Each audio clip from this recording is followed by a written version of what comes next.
Hey, Luminary. We have our Scorpio full moon, and it's the perfect lunation to illuminate after our Aries new moon intentions. Now, both are ruled by Mars, and Mars's power in Aries asks us to move towards our desires, while Scorpio's energy moves us towards revealing our deepest set fears. In the divine timing and universal unfolding of now, our recent Aries new moon invited us into seeing that desire is leadership, that we have to claim our desires, and that if our desires don't scare us a bit, they are not big enough. Then just a few days ago, Uranus moved into Gemini, a generational shift which forces us to get comfortable with uncertainty. And now the Scorpio full moon, shining light on truths that keep us from reaching our desires and keep us clinging to past instead of embracing the inevitable change. Today, I want to go Scorpio Moon deep with you to tap into Scorpio's power to reveal the truth of what's truly holding you back from your luminary leadership. And to do the big change making things that make you a leader requires the deep inner work to reveal the shadows that are still calling the shots. So, the question this full moon is asking us: what truth am I ready to reveal? Be prepared to go deep, to breathe differently than you've been taught, and to reveal what's truly blocking you from your luminary leadership. Welcome back, Star Powered family. And if you're new here, aloha and welcome. I'm Leslie Tagorda, Hawaii born astrologer, author of the upcoming book, Astrology for Changemakers, coming out in September 2026, and creator of the Astrobrand method. I light the path for visionaries, healers, and changemakers like you to attune to your strengths, purpose, and power written in your stars. If astrology, leadership, and real change through an uncolonized lens are your jam, click subscribe.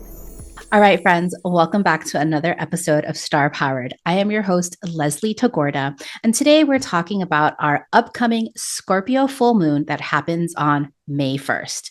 And so this is a short and sweet episode that I really want to share, just like the divine timing of all of these astrological transits that have been happening for us, why the Scorpio full moon perfectly follows the Aries new moon, how this Uranus in Gemini weaves into our full moon illumination, and doing things a little bit differently today, and actually working on naming your fears and really doing an embodied practice to name your fears and integrate them through a breathing practice called Tonglen.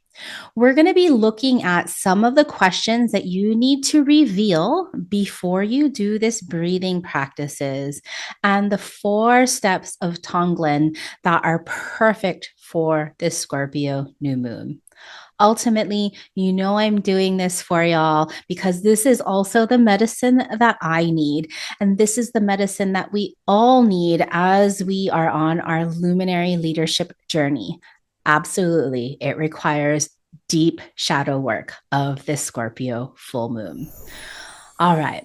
So if you've been following me for a while on my newsletter or on social media, you know that I am just about 4 days outside of my second thyroid surgery. Surgery went smoothly. Anesthesia hit me a little bit harder this time, but I wanted to come in and share all of this Scorpio full moon stuff with you because it is so deep that we can't miss it. This is the work that we absolutely need to do. No excuses, no surgery, no amnesia, no anesthesia. And so surgery went really well, and I really appreciate all of your notes, your healing vibes, your energy, for all the people that brought me food. Oh my gosh, I feel so loved and supported. So if this was you, thank you so much. Now, I was talking about just kind of like the divine timing of all of these astrological events. We're heading towards May. If you are not yet a subscriber of my email newsletter, I've resurrected my business Starcast. So I'm sending out monthly updates of all the highlights. So if you want to get that May update, head on over to my website, starpowered.com, and look for the business Starcast, sign up up there. You can get your free Starcast. But, looking at May, we have just kind of like this, this dropping into this grounding, this kind of breath, this beat that we need before we move into more things, right? The cosmos works with us, not against us. And so when I think about the divine timing of all of these cosmic energies and what they are inviting us into and when they are inviting us into, it's truly divine. Like, you couldn't make this up. And so when I think about, the Aries New Moon, I hope you listened to that episode on the Aries New Moon. It was called Desire is Leadership, meaning that with Aries and thinking about creating an intention with the new moon, it's like, what do you truly desire? And if your desire doesn't scare you just a little bit, it's not big enough. Right? And so, this idea of like Mars energy, like going after, taking action over our desires and, turning, alchemizing our fears into courage, like all of this is like totally in like Mars's territory. Mars rules both Aries and is the traditional ruler of Scorpio. And so to have these two lunations, Aries to say like, what are my desires? And then the Scorpio full moon to say, hey, let's go really deep and take a look at the things that you've been hiding and you don't want to take a look at, because that's the key. That's the hidden treasure that you need to reveal to get on your way. Well, they work perfectly together. But this year, we had a wrench thrown in with Uranus moving into Gemini. Now, Uranus moving into Gemini, all of us felt it, right? On April 26th, Uranus moving into Gemini just like stirs things up, throws in a wild card, throws in the wrench, and like shakes things up because they need to be shaken up. And so it's interesting, right? That we have our desires, then we have this Uranus moving into Gemini, like a big generational move for the next 7 or 8 years. And then we have this Scorpio full moon. To me, they work so beautifully together because, again, what do you desire? Aries new moon. Uranus moving into Gemini, like reflecting back on the last 7 years of change and moving and, visioning what you're willing to change up over the next 7 years when Uranus is in Gemini. And then all of the uncertainty that comes up, and then uncertainty means fear, right? Like so many of us are uncomfortable with this idea of fear that we get in our own way. Now, the Scorpio moon is a very, very, very powerful moon. At its highest, of course, it is going to go deep. It's going to be incessant. It's going to like get in there, dredge everything up, bring everything to the surface, give it light where it no longer has power, and then it can dissipate. We can move through it.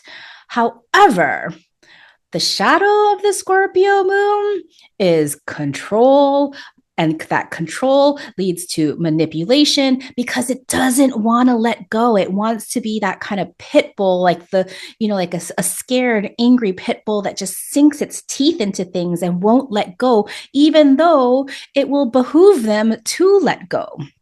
They hold grudges, they hold jealousy, they can't forgive, all of the different things that the shadows of the Scorpio full moon. So we have to play with both of those, right? We don't want to, completely judge the Scorpio full moon for its shadows, but we have to see why exactly is that pit bull hanging on?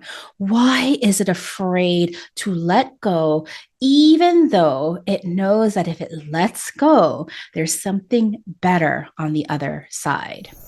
So last week, right before my surgery, in my circle, in Star Powered Circle, our beautiful global community, we had our masterclass about Uranus and Gemini. And during that masterclass, we were reviewing and reflecting, just like in the podcast, I was encouraging you and inviting you to reflect on just like how Uranus shook up your life while it was moving through Taurus and just take stock of all of the wonderful things. And then looking into the future, how Uranus in Gemini is going to shake up a different part of your chart, a different house, a different planet, what's going on. And I just love my community so much. And there is a member in our community, and let's just call her the canary in the coal mine, meaning she is the very first person to always ask or say what others are thinking, but too afraid to say.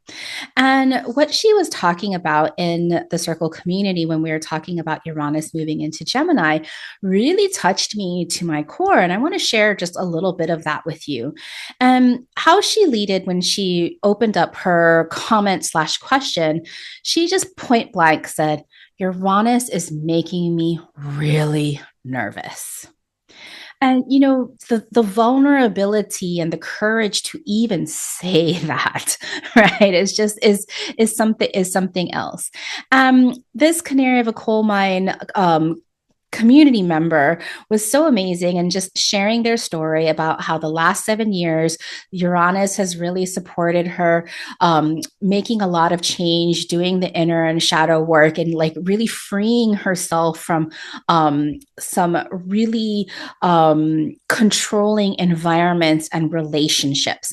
And I've been working with this woman for a couple of years now, and I've seen her come so far even in just the last 2 years. Now, she's also going through her second Saturn return. And of course, with your second Saturn return, you're also having a Jupiter return. There's a lot of things going on when you are approaching your second Saturn return. And, we started inquiring, well, why is Uranus making me really nervous?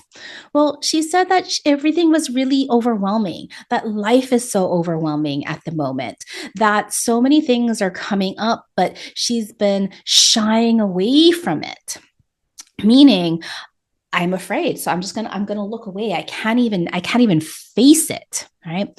So we dug a little bit deeper and I asked, well, what makes you so nervous about Uranus?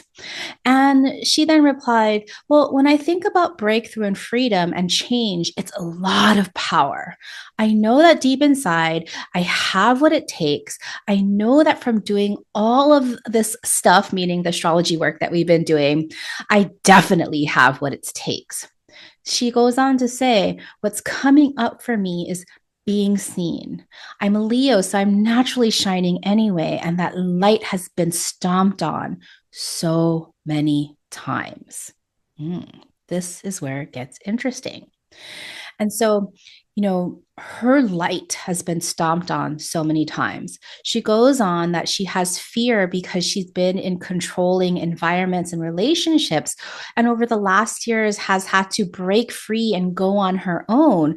But it's been hard in that she's so grateful that she's did it. And now she has the opportunity to go further.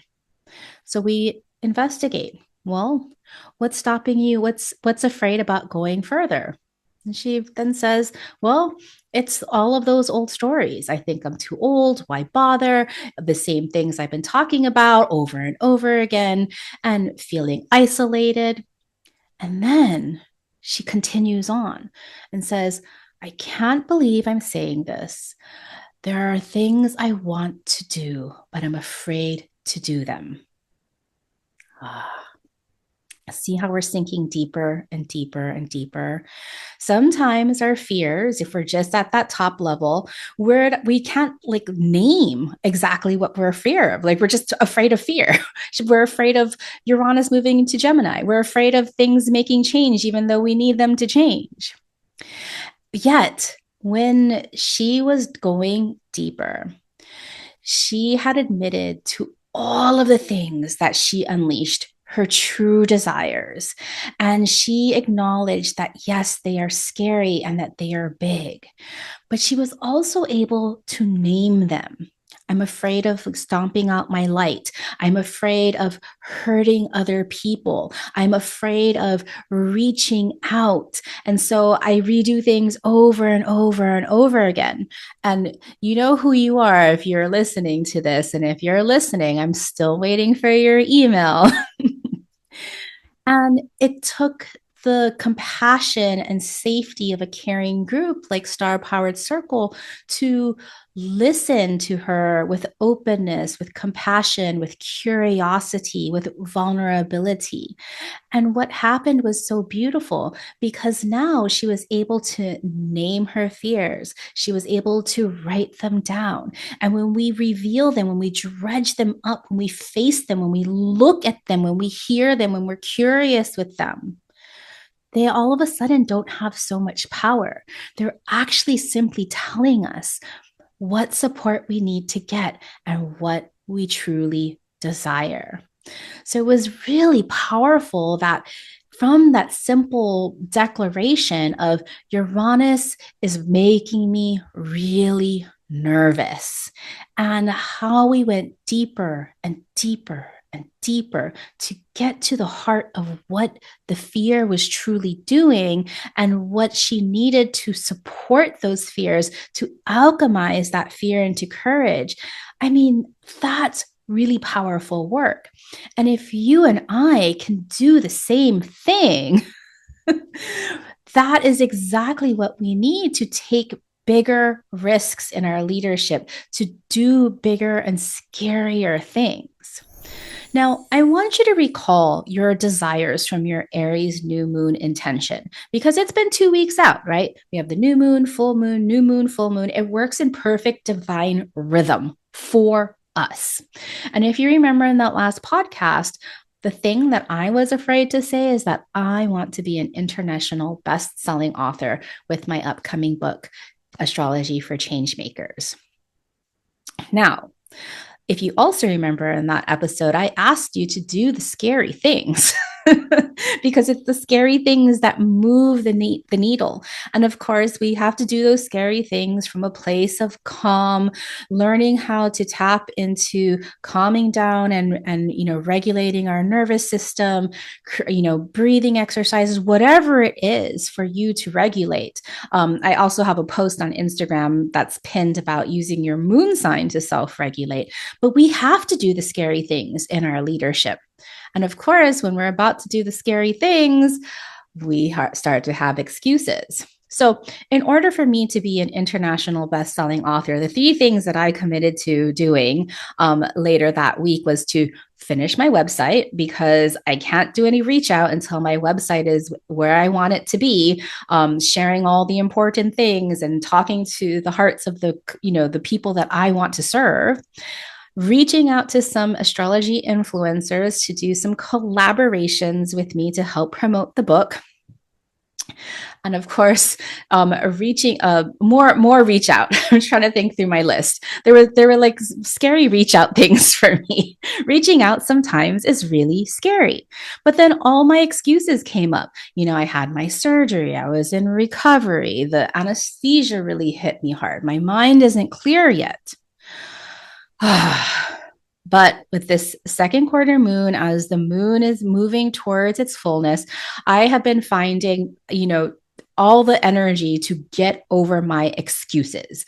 No more excuses. Instead, I got really clear what I was scared about, right? So when I'm procrastinating from doing the things that are going to move the needle on to me becoming an international best-selling author, why am I scared to reach out? Well, I'm scared that maybe they won't like my work, or I'm scared that maybe they won't care, that no one will care, or that I won't be liked, that my work's not good enough, or it's plain old terrible.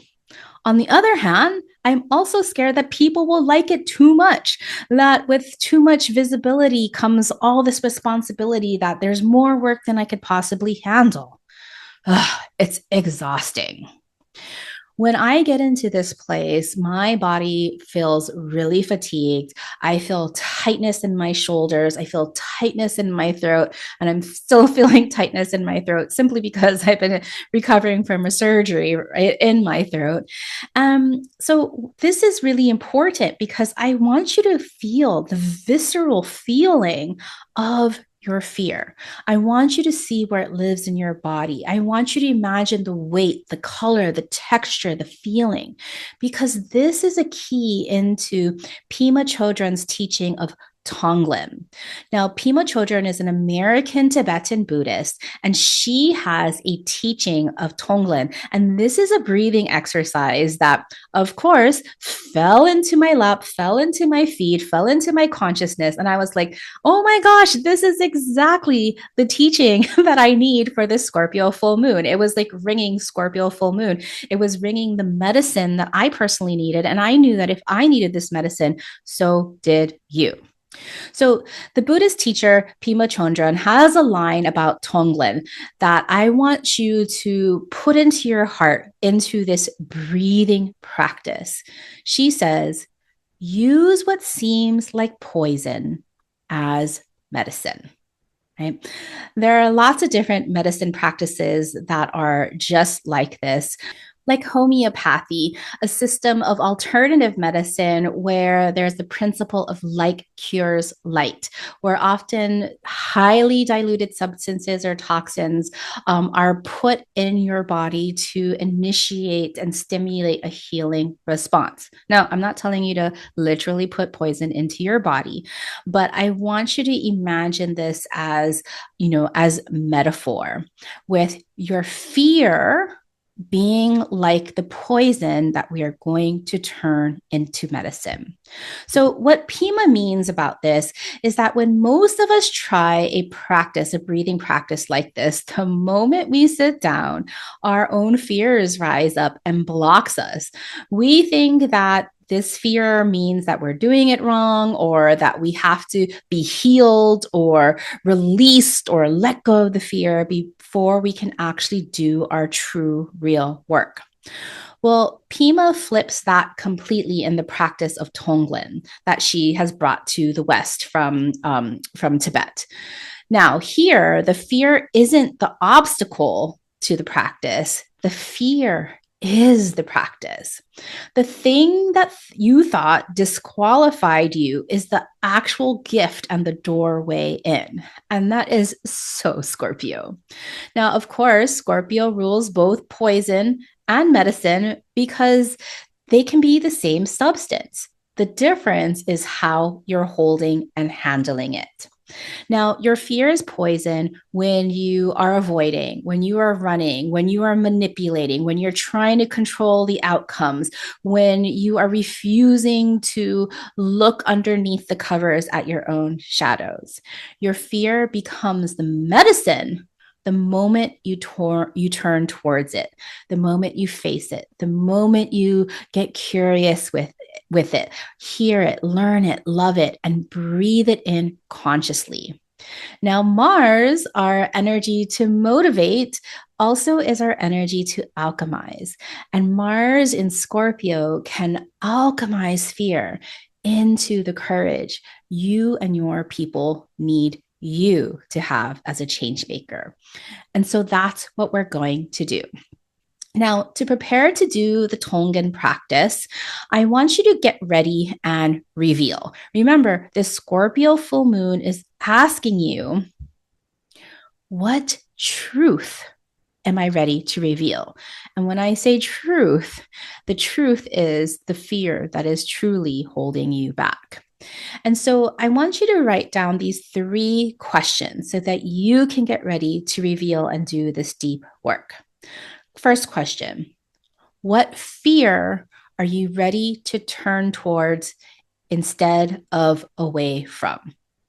So, what fear are you ready to address, to face, to move towards? Okay.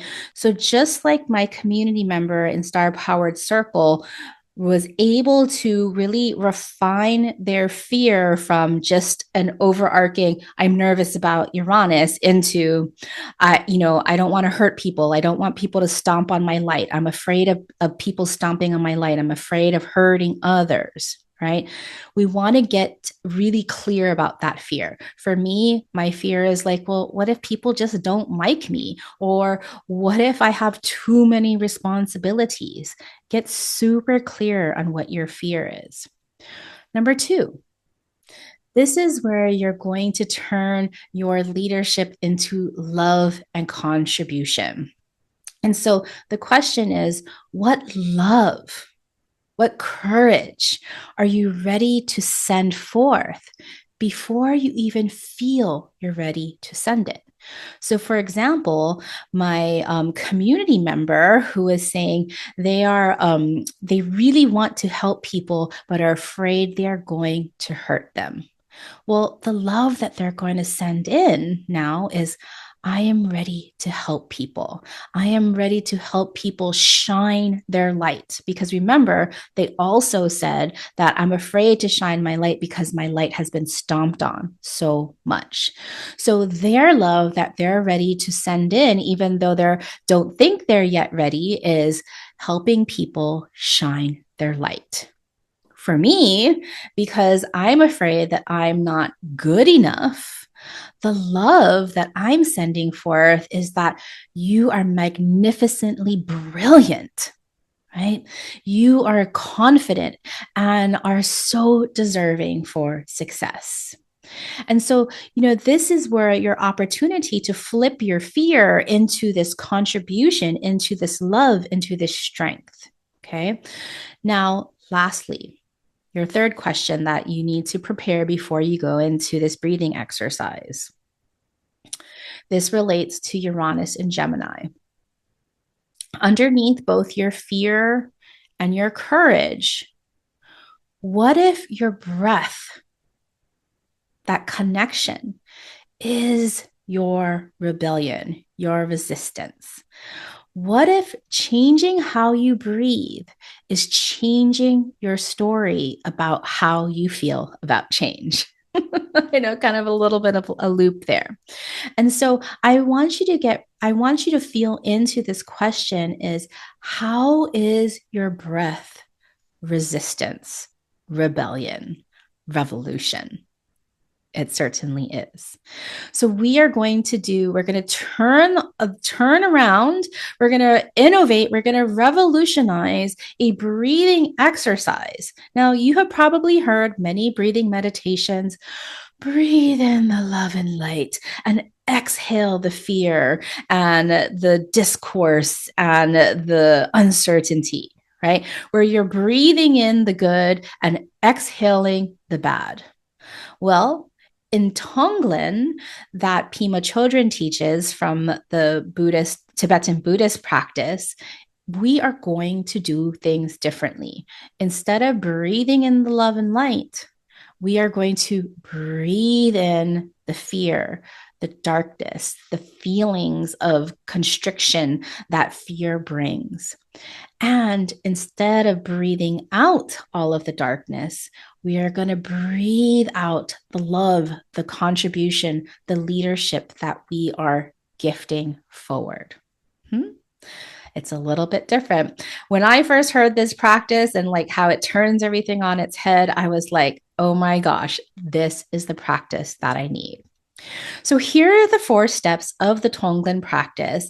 And I want you to practice this you don't have to practice this for an hour. You can practice this for a minute. Maybe do 1 cycle of breathing and exhaling. Maybe expand that to 2 cycles or 3 cycles. Maybe you expand your inhale and your exhale for equal amounts of time, stretching it to 8 counts. Maybe you inhale shorter than you exhale. You play with it in your own way, trusting your Scorpio intuition. You have it. It lives in your body. That's why I want you to feel where your fear lives in your body, because guess what? Where does your intuition live? So here's the 4 steps of the Tonglen practice that is perfect for the Scorpio full moon. So first, before you begin, I want you to take a moment, of openness, of silence, of pause between breaths. Allow yourself to ground your feet into the earth. Allow all of your bits and pieces to arrive. Call everything in, the good, the bad, the ugly, the excited, the scared, the nervous. Bring it all in and ground it into the earth. Next, I want you to breathe in something, whatever that feeling of the darkness, of the fear is. Maybe it's hot, maybe it's heavy, maybe it's tight, maybe it's dark. I want you to put that color and texture to your fear. I want you to breathe in the texture of fear. And then I want you to breathe out the texture of lightness, of freedom, of spaciousness. I want you to really train your body to receive what's hard instead of running away from it, shying away from it, denying it. So as you do this, I want you then to bring in your truth. On your inhale, breathe in your fear, your shadow, what's been manipulating you and calling you the shots, the one that the Scorpio full moon is illuminating for you right now. And on your exhale, I want you to breathe out the love, the relief, and the tenderness first towards yourself. I love you, Leslie. I love you, community members. It's so important to gift this to yourself first. So inhale the darkness, the fear, the shadow. Exhale the love, the lightness. Now, when you're ready, after you have gifted it towards yourself, you can widen your circle. This time, breathe in the same fear that maybe you and your community has, whoever is carrying that same fear, breathe it in for them. And as you exhale, I want you to breathe out the love and the courage and the liberation for all of those people that have been holding the same fears as you. And of course, for yourself. This is exactly that moment where your shadow, your fear, becomes the doorway to shared humanity and compassionate collective. So you can see, I want you to ground yourself first. I want you to find the texture of both the heavy darkness of the fear and the light spaciousness of the love that you're about to contribute. I want you to inhale all of those shadows and exhale the love so that it can ripple forth and widen your circle. This is really powerful and deep work. And if you want to go deeper with Pema Chödrön's work, I invite you to look up their book, When Things Fall Apart, because inevitably, that's what life is about. When things fall apart, this means that you're getting ready to take that next up level. So, my friends, this is why to be a leader and a change maker, we must go Scorpio deep to really look at the deep truths, the inner so-called shadow work that can be manipulating your every move and bring it to light so that it no longer has power over you. Then to integrate this into embodied leadership so you can walk your talk. We use the breath to connect the inner and the outer. In 4 counts of breath, you're walking the parallel path your leadership requires, your inner awakening and your outer impact happening in parallel at once. You inhale the fear you were taught to hide or were too afraid to face. You exhale the love your people are waiting for, contributing back as the change maker you are. The shadow this Scorpio full moon is illuminating isn't fear disqualifying you from leadership. I hope you can see that through Mars. Scorpio is alchemizing your fear into courage, the very thing your lineage has been waiting for you to turn towards, to breathe through, and to alchemize. Luminary leadership is not the absence of shadow, it's the willingness to transform your liabilities into your greatest gifts. And for today's practice, it starts with one breath. All right, my friends, I hope you have a most powerful Scorpio full moon. If you enjoyed this episode, leave a comment on Spotify or YouTube. Share this with somebody, subscribe. All of the things really help bring this information to bigger audiences. Thank you so much for joining me, and I will see you next time for an episode on our upcoming Pluto retrograde. More soon. So thank you again. If this podcast has touched your heart, please share it with others. Please leave me a rating and review so we can reach the hearts of even more change makers like you.